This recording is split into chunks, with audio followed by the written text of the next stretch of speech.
I unfortunately already ate, but I'm here with coffee, which is kind of sometimes lunch, so. I'm not even going to attempt comedy because I think that would just scare everybody off. That photo taken recently, Steve? Yeah, no. It wasn't. It's not that old, but it's probably 10 years old. Hey guys, I see there's other people arriving in the room. If anyone wants to ask questions, head over to Twitter, #CryptoLunch if you have any questions for us. But you're very welcome. Full disclosure, this is our first one, so apologies if there'll be some learnings, I reckon, but we're looking forward to getting started. That's a good way of setting low expectations, John.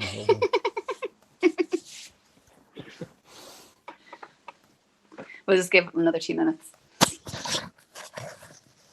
So nobody misses our amazing chat about stablecoins. I do have, by the way, I'm going to share it after the call. I have a really nice link to some really good quality article on stablecoins. So anybody who's interested in the kind of ABCs, that should be up on Twitter after the call. I think some really good, interesting stuff in it. It is, for anybody who's interested, it's actually on coolwallet.io. They have a brilliant, really good long-form blog on stablecoins. Cool. You can probably share that already in the hashtag, can you? Yeah, let me do that now. Yeah, I was going to say we have the CryptoLunch hashtag on the Twitter. So if you do have questions and we don't have time to get to them, you can post them on the hashtag CryptoLunch, and we will either get back to you after the Clubhouse hang, or we will somehow wrap them into the next hangout that we're doing. And we're already getting questions, I see, about if this is going to be recorded and replayed. We are recording it. I'm not sure exactly where or how that will be shared, but we'll find a way to do that with everybody.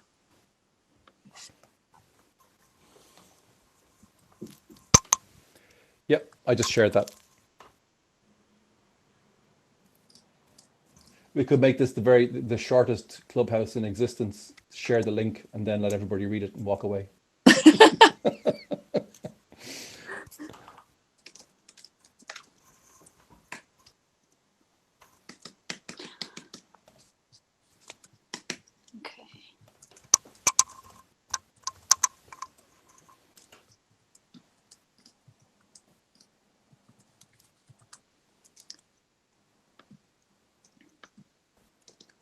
Cool, let's get started. Okay, so welcome everyone to CryptoLunch. This will be a bi-monthly crypto lunch chat where we'll be talking all things crypto and blockchain. Today we're talking all about stablecoins. But first, I want to introduce you to my wonderful panel. Addie Wagenknecht, she's the Director of Ecosystems at Algorand Foundation, and Stephen Duignan, who is the head of marketing globally for the foundation as well. So welcome, Steve and Addie. Thanks so much for joining us today. So Steve, tell us a little bit about what's happening in the last year up until now at the foundation. Yeah, sure. So I can talk about the foundation probably from last August August of 2019. Sorry, everything feels like a year with COVID. So since August 2019, I joined the foundation, and essentially the foundation has been working to, I suppose, facilitate the growth of the algo community and the developer community around the Algorand ecosystem. And to be very honest, those first 6 to 8 months was very much about trying to establish the basic structure for the community, the basic structure for the economics of the algo, and then the basic infrastructure upon which we were going to try and build our grant programs and our funding programs. So, in the last year, pretty much the main drive of the foundation has been that, and most of our work has been built around either developing the long-term economic model for the ecosystem or encouraging development on the ecosystem. And that's got us to pretty much where we are today, which is, I think if anybody hasn't read it yet, on the Algorand Foundation website, there is a long-term algo dynamics economics page, which maps out the algo economic model up to 2030, which is a really interesting read. I think anybody who's interested in the algo as a token and interested in circulation of the algo and what that will look like, then that's really worth a long read through. And potentially maybe one of the clubhouses we have in the future will have Massimo Marini, who's our chief economist, on as a guest, and I think Massimo could talk probably at length about the economic model and where it's developed to. So that's one leg of the stool. I think that's really well established at this point. The second leg is probably where Addie comes in. The grant and ecosystem development funds that were established last year have been increased now for the next 5 to 6 years. We have a very large funding pool established, and the mechanisms to access it are going to be announced at various points through this year. So Addie talked to that later. And then finally, the thing that's probably changed in the last few months is the move towards an acceleration of decentralization of the Algorand ecosystem. And many people may be aware that we're currently looking at governance models and trying to understand how best to introduce community governance to the community around Algorand, specifically, obviously as a proof of stake blockchain that'll be based on, people holding algo, and we'll introduce, some form of accelerated governance rewards that will allow people to participate in the governance of either the ecosystem or of the funding of the of our grant programs, etc. So we should hear a lot more about that. I would suggest in the next 6 weeks, people should look forward to discussion on many of those items. The foundation won't actually be, launching governance per se. What it will do is it'll bring forward a couple of proposals, and the first form of governance will actually be voting on the proposals themselves. So voting on voting, if you want to put it that way.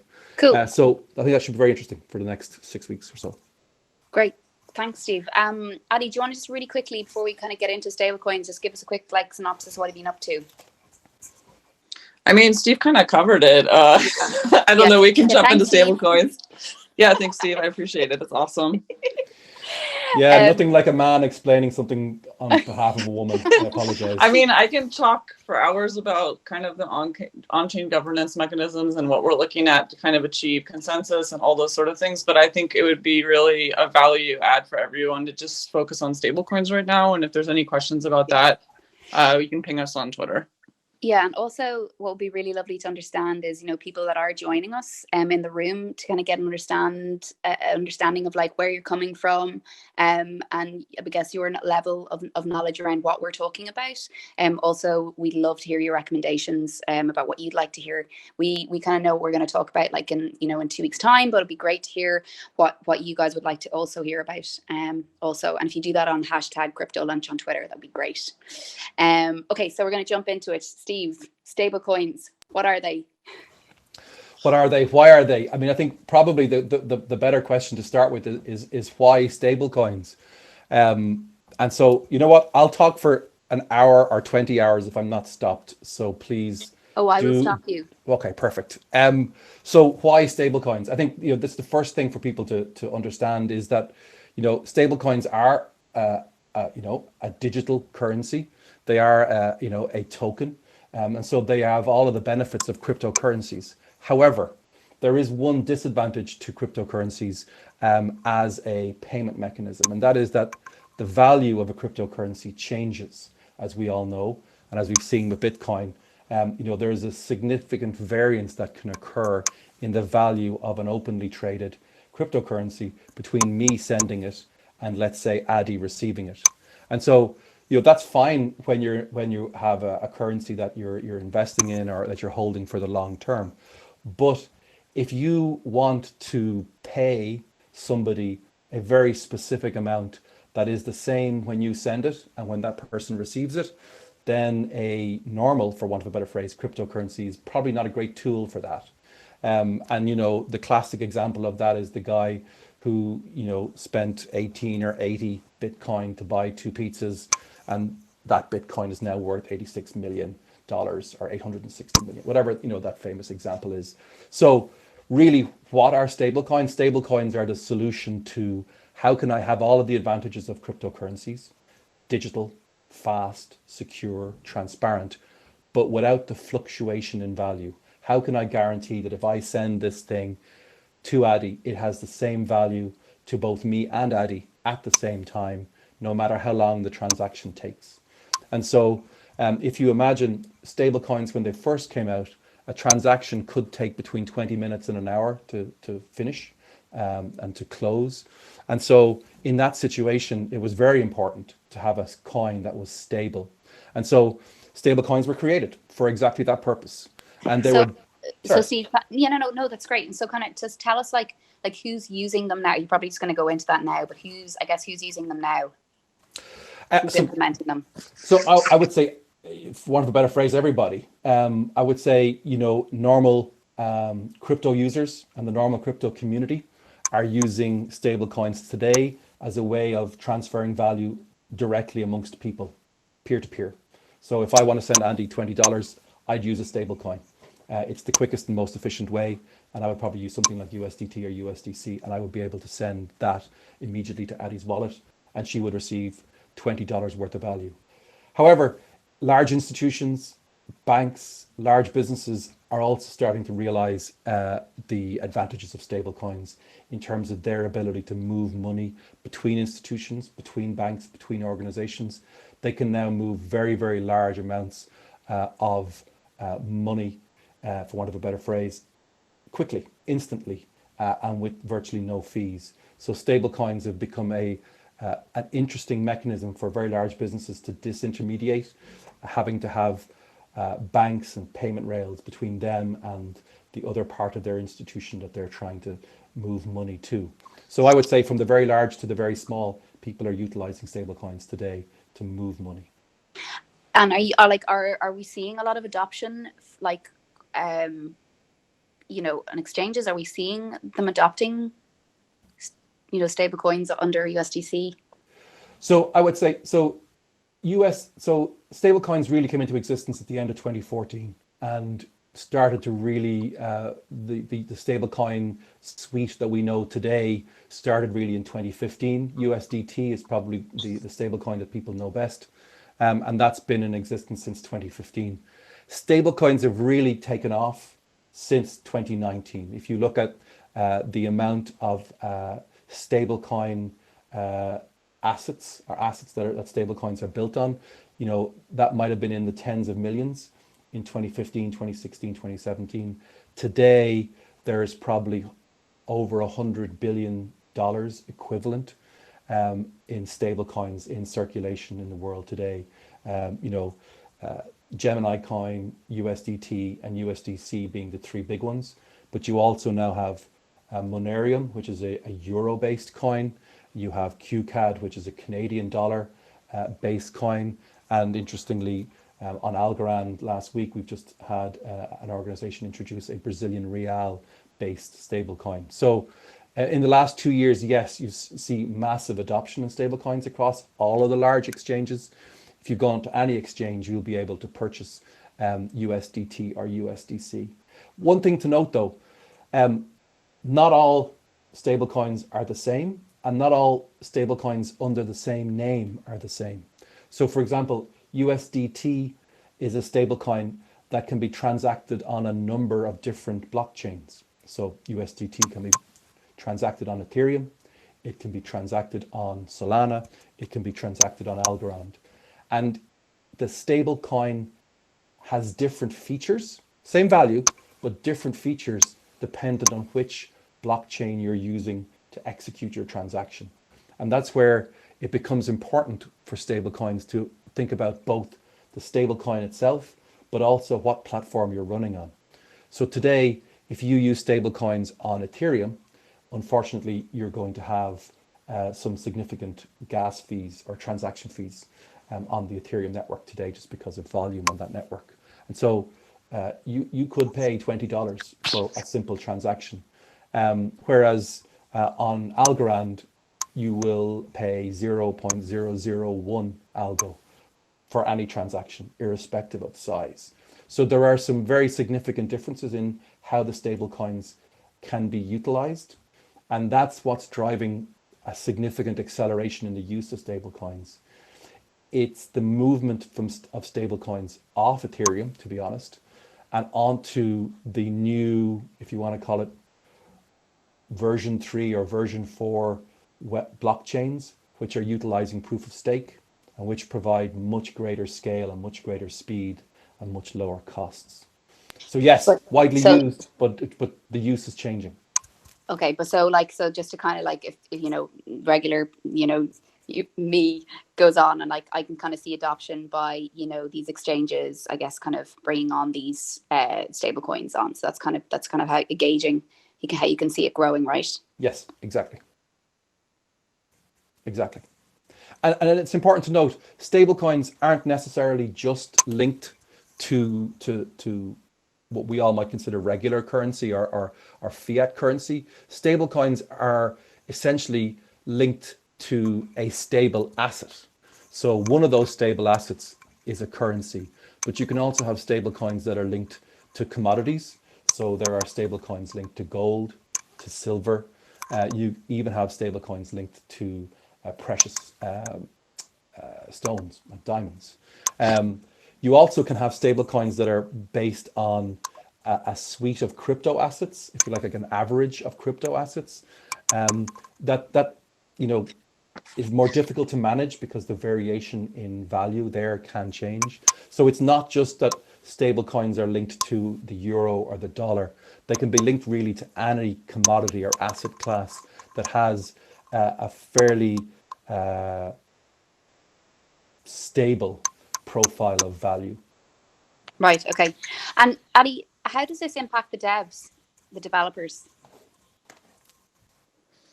I mean, I think it's kind of worth looking at stablecoins from like a more high-level, comprehensive level, because it's not essentially just developers, but it's sort of everyone who's utilizing the markets. I mean, when people think about cryptocurrencies, they tend to think about volatility in relationship to other sort of commodities or assets, like stocks, or like Steve was talking about crypto, specifically like gold and these sort of things. So I think it's in a way like the introduction of stablecoins was really about creating this sort of seamless flow of online payments from which one party can basically transfer something in almost real time without these typical institutional delays you have with banking, but do that with a stable coin. And that's essentially what it is. It's a coin that is collateralized typically on kind of a value asset, so that you have some stability within the coin versus traditional cryptocurrencies or altcoins for that matter, which are much more volatile on a day-to-day or even an hour-to-hour, minute-to-minute basis.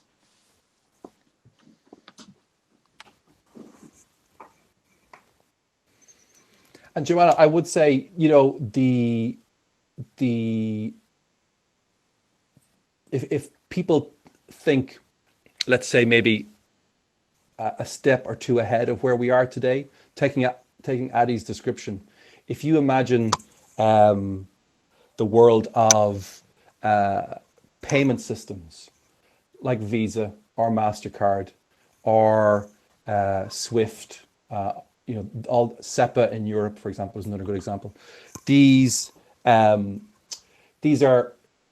the kind of the payment rails that the world's economy runs on today. So if you imagine, we talk about things like purchasing on e-commerce as if when we use our credit card, the payment is made immediately to the vendor in e-commerce. And what's actually happening is not immediate payment to the vendor. So what actually happens in the real world today is that when any of us, let's say, use our MasterCard, there are about 5, if not 6 intermediaries between us and the vendor of whatever it is we're trying to buy online. There is the payment processor, the credit card company, your bank, the vendor's bank, the vendor's payment system, and some intermediaries along the way.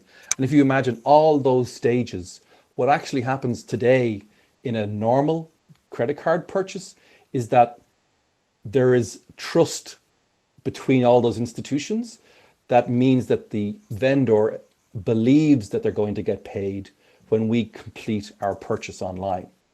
But if anybody looks at their credit card bill, you will not see the money coming out of your credit card account immediately. You'll see that the money is probably reserved, but actually it takes 3 to 4 days for that money to actually leave your account. And in fact, that money never gets to the vendor. That money eventually gets back into a shared pot, the MasterCard pot, and it tops back up the money that left the MasterCard pot a day earlier to go to the vendor. So what you have in the real world today is 3 days for transactions to happen. And more importantly, you have a tax on all those transactions. We don't see it. So when we pay, when I pay my local Thai restaurant to bring me takeaway food, which I'll be doing tonight, by the way, green chicken curry being a favorite.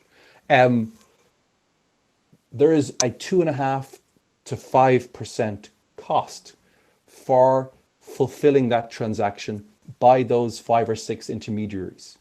So if you imagine it, we don't pay the transaction fee as a customer, but the vendor covers the transaction fee in the cost of what they're selling to us.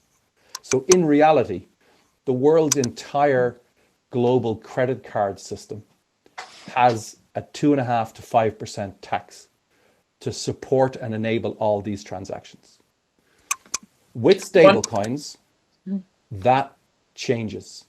If you imagine with a stablecoin, if I'm able to send my local Thai restaurant a stablecoin transaction, the cost is virtually zero, and the actual movement of currency happens instantly.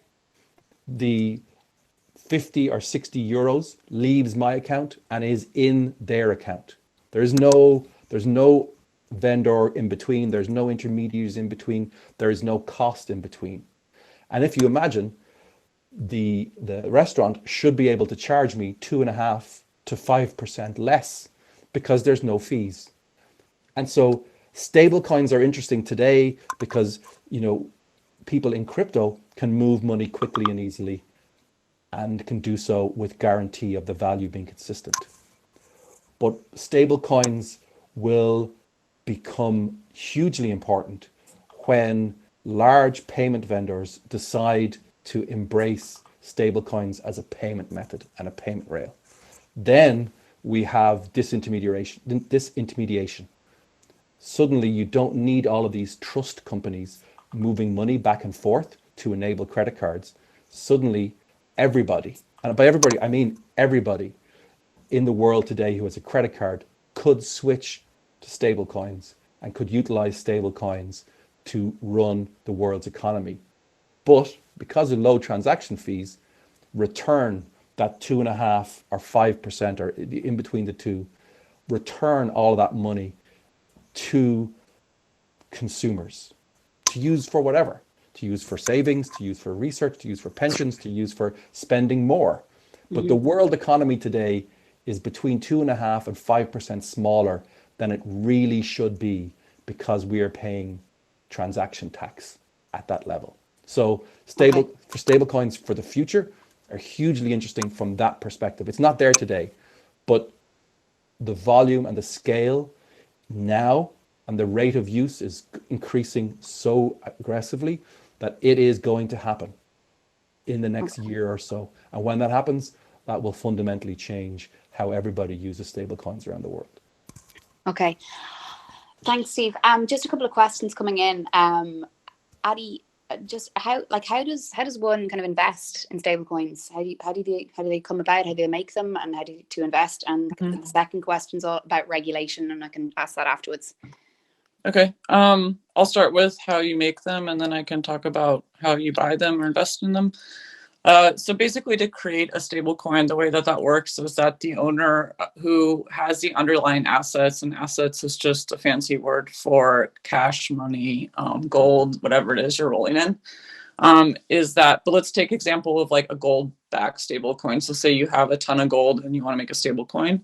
You need to have the gold in an actual physical form that can be stored by a custodian. I would define a custodian as like a middleman, basically, or a bank or someone that you would trust to hold that.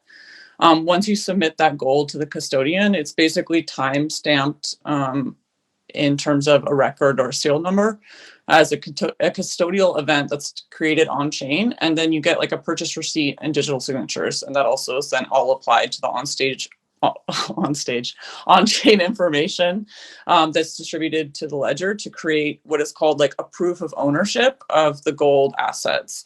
So then those gold-backed tokens you now have, they can be minted essentially and kind of distributed into the markets and exchanges once the gold gets submitted to the custodian. And as soon as that timestamp record and everything is then committed to the blockchain, or the block, the smart contract gets triggered and that mints the tokens. And the tokens are basically added to the organization or the foundation or the company's holdings, and it can be issued then directly to users. Then to make your token compliant, you would basically integrate like a third-party AML KYC API, which is basically a way to verify who the consumer is or the person that's going to be using it or buying it, to help you kind of onboard like a reliable and quote unquote authentic real users versus say something like a bot. And then in terms of like the question I see that we got here on the hashtag CryptoLunch is like, what is one of the cheapest ways or your preferred ways to buy stablecoins? So for me, first of all, I'm not a financial advisor. I'll put that out there so no one sue me. But what I typically would recommend, or what I would abstractly look at, is something like a medium price. So pick a time frame, say like, depending on if you are doing this short term or long term, but I tend to be a long term person. So I'll look at like the past 72 hours or the past 3 weeks, and I'll measure sort of like the price differences of say like a USDC from day to day. And then I'll kind of look at like, what is the floor, quote unquote. So what is the bottom price and what is the upper, like what you say the ceiling. So that's like, what is the upper price I'm willing to pay? And then kind of trade within that spread, meaning like I'll buy 20% at the lowest, and then I might buy 20% more at medium, and then I'll buy the rest at high. Or hopefully if you're smart, you buy low and sell high. And then you kind of try to like, I would say decentralize the risk, so to speak. So you take all of that, instead of putting it all in at once, you kind of try to spread that out. And I think that's true for most currencies and stocks in general in my portfolios. I was trying to think if there's any other questions that I have here. If anyone in the audience has questions too, feel free to ping us. I guess who's regulating this? Who's regulating stablecoins currently? Steve, is that something you want to take? Yeah. Yeah. Thanks, Addie. Appreciate that. No problem. I'll answer the sticky one. So regulations are a really interesting question. There are, first off, the regulation depends on the territory in which the stablecoin has been established. So it is different for different countries, and who is regulating is different. Of the larger stablecoins, for example, and let's focus here on, let's say, Gemini, Circle, and Tether, who respectively produce Gemini USD, USDC, and USDT. Both Gemini and Circle are US-based entities, and they are both subject to US regulatory compliance, and both are fully regulated US entities. So your regulation framework there is the US regulatory framework, the SEC, and the US Fed. And so Circle and Gemini USD provides that level of assurance. Both vendors also, however, followed the approach, the crypto approach of the crypto community, which is full transparency.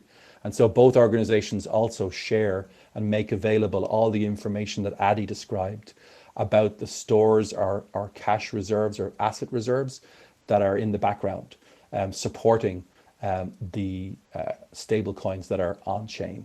So they both go through a transparency process. So essentially, while they are regulated, they also provide full transparency.